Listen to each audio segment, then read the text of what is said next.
Good morning, students. So let us start with a new topic, which is using Calc as a database. So let us first understand what is a database. A database is a collection of information in an organized way which help us to manage, access and update data easily. It helps us to organize, sort and edit data as per our requirement. In database, data is arranged in a form of rows and columns. So whenever we want to make our information, data, anything in a particular order or in an organized way, we always use Excel or Calc, right? But we have some limitation in our Excel or Calc. So what we do, we always have another option that is called a database. Because in database, there are so many options of filtering data, sorting data. So we can say that is an advanced version of Excel or Calc. So we can use our Calc or Excel as a database. So whenever we want to update or maintain our record, we can use it with the help of a database. Now, what are the things to make a database if we are using Excel or a Calc? There are mainly two things we require to make a database in Excel or Calc. First is record and second one is field. So what is a field? Field is a column which is used to make data. And records are the rows which are used to make table. As we all know, for making a table we need field and records or column or rows. So whenever we want to maintain the record, we use field and record. The another one is field name. So whatever name we have given to our field or column, that is called a field name. For example, if I have written roll number on the top of a field or a column, that means that is a field name, right? If I have written name on the top of any field, that means that is a field name, right? So what are the things we require to make a database in Excel or Calc? Field, record and field name. Students, please read it once, then I'll go further.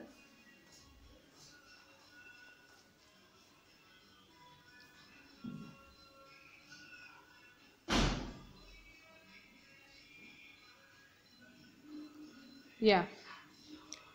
Now we'll go on our next topic, which is using form to enter data.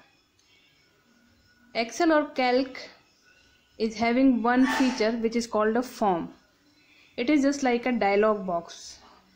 I think we have seen a dialog box which appears like a pop-up to the side of our window. So I am making a database here and I'll show you how we can type all our data in form also. I'm writing some data here. Names, serial number, age, department, salary, city. You can type data according to your need.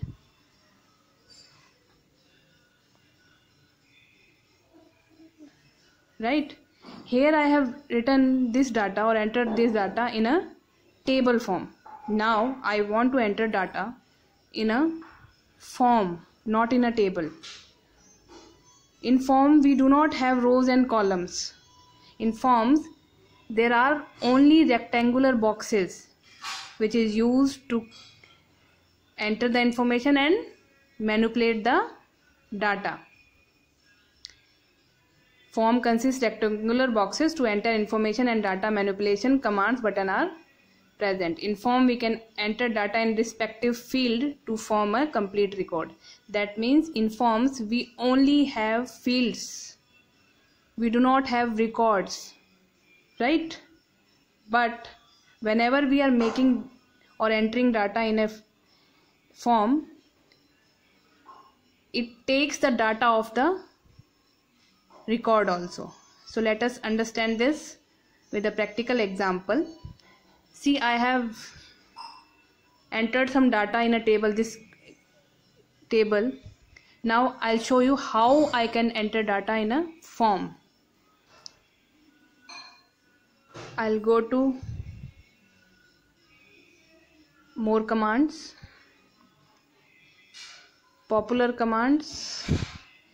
If you'll not find it there, then you'll go to commands not in the ribbon. Then we will go to form.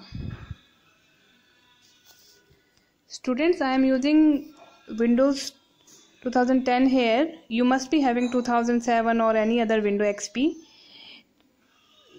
So the icons can be on any side. You just find out where the form icon is.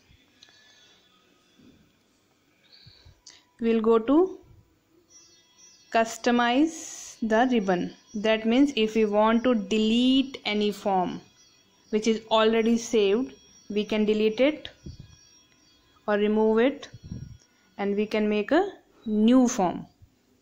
We'll press OK, and see, this new dialog box have come, which is called a form. See, these are the rectangular boxes, and see, and we'll start a new record. 2, 1 we have already done, so 2. Then we'll fill the name, any name we can fill over here. Then age, then department, salary, city, phone number, and then we'll click on new. So students, that is all for today. We'll start a new topic tomorrow. I hope you have understood this concept. Thank you.